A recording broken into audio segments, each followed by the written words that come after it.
Trusts for disabled and chronically ill beneficiaries under the Secure Act. That's the subject of today's ACTEC Trust and Estate Talk. Welcome to ACTEC Trust and Estate Talk from the American College of Trust and Estate Counsel, a professional society of peer-elected trust and estate lawyers in the United States and around the globe. This series offers professionals best practice advice, insights, and commentary on subjects that affect our profession and clients. And now, our ACTEC fellow host with today's topic. This is Susan Snyder, ACTEC fellow from Chicago. ACTEC has produced several podcasts on changes resulting from the Secure Act. Today's podcast will focus on trusts for disabled and chronically ill beneficiaries in this area, such as an AMBT.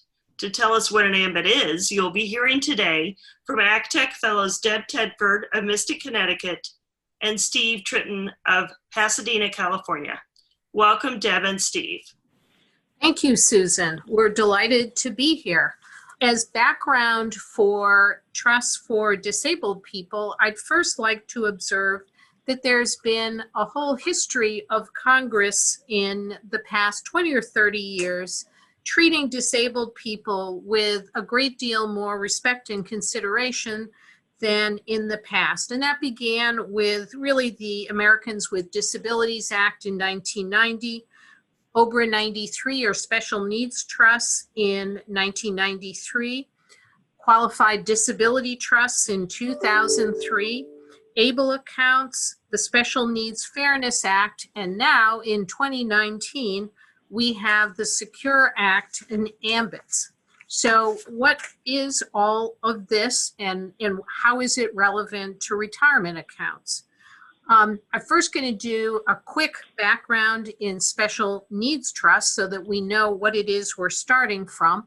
There are first-party trusts, which really are not terribly relevant, but were created as a very helpful backup for the needs of disabled people by Congress in 1993. Most commonly, though, we use third-party supplemental needs trusts, which have been around for many, many years and which allow disabled people to get benefits from to supplement their governmental benefits, but don't disqualify them for it. And that's the real focus of this area of planning, how to benefit those with disabilities or chronic illnesses and not lose the lifelines that they depend on. Recently, in 2003, Congress also created a special income tax benefit for disabled people who get benefits in trust, recognizing that the trust income tax rules can be quite painful for those receiving their income from them. And the Qualified Disability Trust has a series of rules that allows that trust to get an extra $4,300 exemption as compared with a typical $100 or $300 exemption. Those qualified disability trusts are very similar, but not identical to the new AMBT trusts created under the Secure Act. The qualified disability trusts are only for those who have been found disabled by Social Security. They must be found disabled before the age of 65, and the beneficiaries of the trust can only be disabled people. AMBTs are a bit similar, but a little bit different. They can be for chronically ill people. They can be for people who are disabled within the meaning of the Internal Revenue Code, but not found disabled by Social Security. And it appears in all cases that the remainder beneficiaries can be non-disabled people after the death of the disabled people. There's a number of tax benefits available if one has a qualified AMBT, including the ability to use life expectancy or stretch status in distribution from retirement plans, unlike most people who now are on an accelerated 10-year payout. Steve, do you have any thoughts on AMBTs, like special rules for them that we should be aware of? Thank you, Deb. Yeah, and let me just briefly provide some background of how we got to the Secure Act and AMBTs, because prior to the Secure Act, where post-death distributions from retirement plans and IRAs were concerned, we normally could get a life expectancy method for the intended beneficiary if we knew how to draft trusts under the see-through trust rules that applied. Those see-through trust rules are still with us, but the Secure Act changed the default to a 10-year payout instead of a life expectancy. Then it created exceptions for 5 categories of eligible designated beneficiaries, which we call EDBs. Those 5 categories are participant's spouse, participant's minor child, disabled, chronically ill, or anyone no more than 10 years younger than the participant. So for this discussion, the disabled and chronically ill categories are the ones that we would first turn to, although we'll probably have a comment on the minor child category before we're through. Where the disabled and chronically ill are concerned, we don't know yet. We do need some more guidance, but there's a question whether it's possible to get a life expectancy for them under the kinds of trusts we used to draft prior to Secure Act. But Congress did at the 11th hour add a new kind of trust under the see-through trust rules under Secure Act called an applicable multi-beneficiary trust, or AMBT, or AMBT. And with this type of trust, Congress was trying to provide special treatment for disabled and chronically ill for their protection.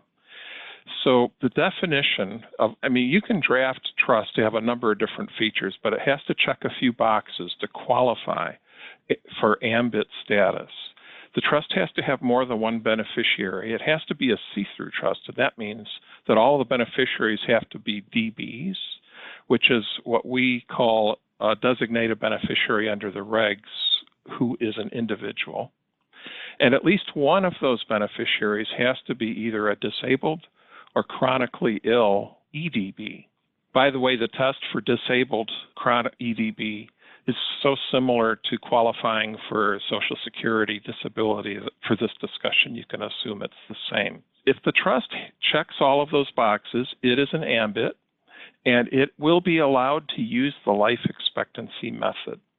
Congress left out one little detail, which is whose life expectancy? Is it the disabled EDB, or is it some other trust beneficiary who might be older? We are awaiting guidance on that, and we hope that the answer will be favorable, that it is the EDB's life expectancy. In the meantime, anyone drafting an AMBT should probably try to minimize any older DBs of that trust as much as possible, so that if the answer is less favorable, we still get the lowest possible age that we can under the circumstances.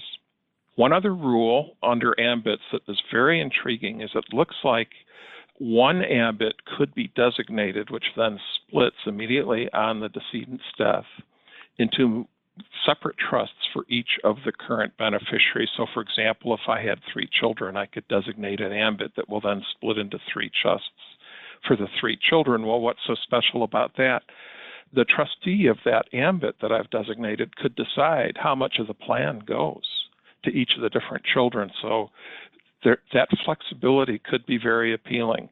But we do need a little more guidance to be sure we know how the details of that works, but that's another possibility too. So what this really is saying is that while traditionally when doing estate planning for disabled individuals, we have tried to avoid giving them retirement benefits as part of their trusts or other devices, we may end up turning estate planning on its head and finding that disabled beneficiaries are really the ones that we want to be receiving these employee plan benefits. We're not certain yet. We need more guidance from the Treasury, but this may be a new direction and a new way of thinking of planning. Thank you, Deb. I agree with you. And I'll just add a couple other comments. When we're drafting, statements of intent may be helpful during this time that we're waiting for guidance. And the other thing, as planners, we don't want to get so caught up in the tax and drafting details that we lose track of what the client really wants. We don't want these things to be the tail that wags the dog.